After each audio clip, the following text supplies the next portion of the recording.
About 6 months later, all the grandkids and all the family came for Thanksgiving to my grandfather's house, and they weren't saved, so they used to do a little, drink a little too much. And I had 7 cousins who were all girls.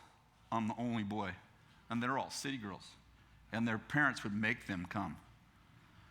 So they're down on the farm, and everybody's having a party, and my grandfather takes the keys to the 53 Dodge flatbed truck and throws them to me and says, "Go take the girls for a ride through the orchard." I'm 15. I'm like, all right.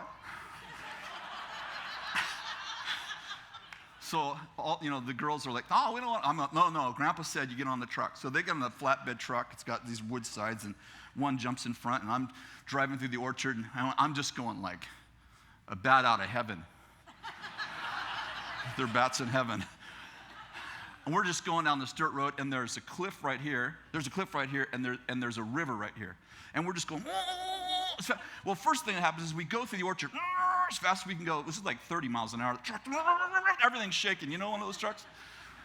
And the girls are hanging on, and we go through this mud, and we get stuck. And I tell the girls, "You need to get off and push." They're like, no, we're not getting off. I'm like, no, you need to get off and push. No, I said, "You're going to walk out in the mud or you're going to get out." Okay, so they get out and push on. Dump the clutch. Whoa! Dual wheels, covers them with mud. These primpy girls, city girls, are all covered with mud. They're screaming and yelling. We finally get out. I'm like, "Jump on. They all jump on. So we're going on this road as fast as we can go. Everything's shaking.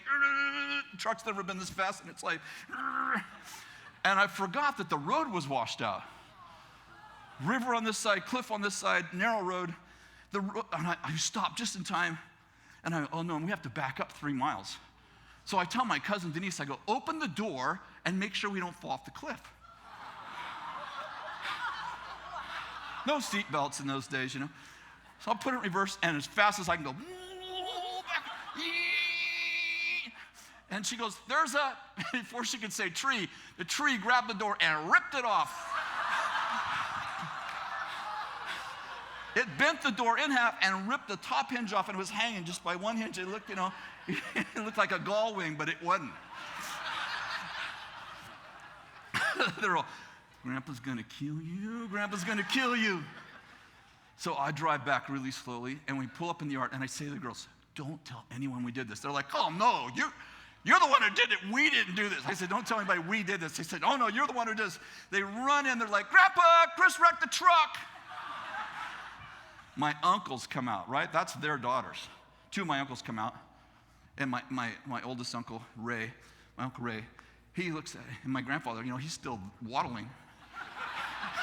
He don't move very fast. So my uncle's out. He's like, "What happened?" He looks at the door, and he's like, "You could have killed those girls. What's wrong with you?" And he's screaming and yelling at my grandfather.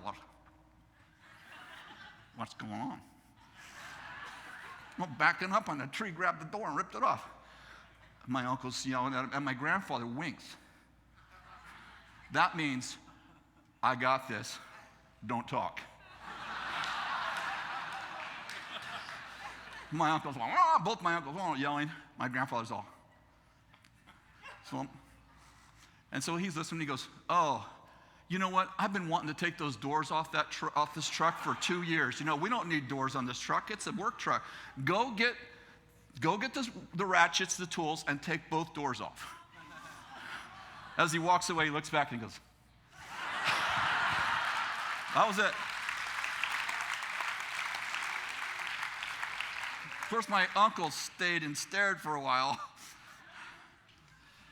You know what? We need to create a place where people can fail successfully.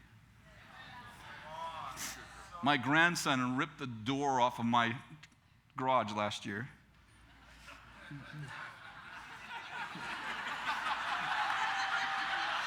I saw the door coming down on top of the tractor, and I ran to stop him, and it went and ripped the door off. And I started to say something, and Kathy goes, what would your grandfather do? Not what would Jesus do, what would your grandfather do?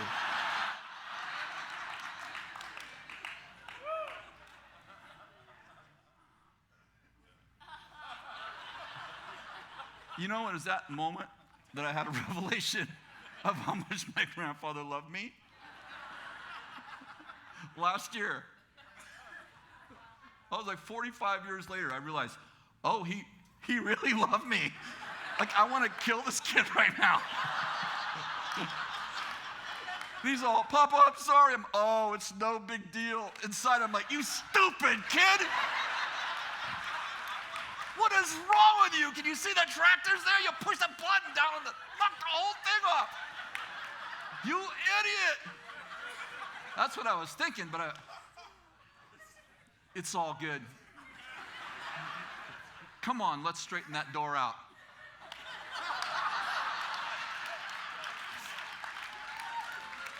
I'll never realize how much my grandfather loved me till this stupid kid ripped the door up my garage. And Kathy's all, she's following me out there, just look at it. She's like, remember when you ripped the siding off your grandfather's garage? I was like, man, you know what? Shut up.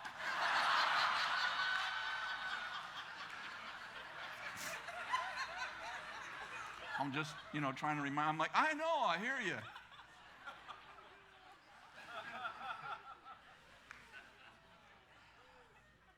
I know this is not easy to practice, but it's something about loving people more than you love your stuff. That isn't always our first reaction. It's not that we don't love people, it's just that we love our stuff. And anyway, I just want to crash this into the ground right now and just say, well, I have 8 more pages of notes. I didn't think you'd like to stay for the rest of it. But I do want to say that what would happen when we take hold of people and we make room for them to do stupid stuff and we don't make a big old deal out of it? It's not that big a deal. It's not that big a deal. I remember one of our team did something really dumb many years ago. It was in the front page of the paper, and I called Bill to say, tomorrow morning, this is going to be in the front page of the paper. This is his first words out of his mouth. The first was a long pause. I know what he's going like, kill them. Long pause. He goes, do not throw him under the bus to save your butt. Do not. I said, all right. He said, it's our mistake. Take the blame. That's my leader.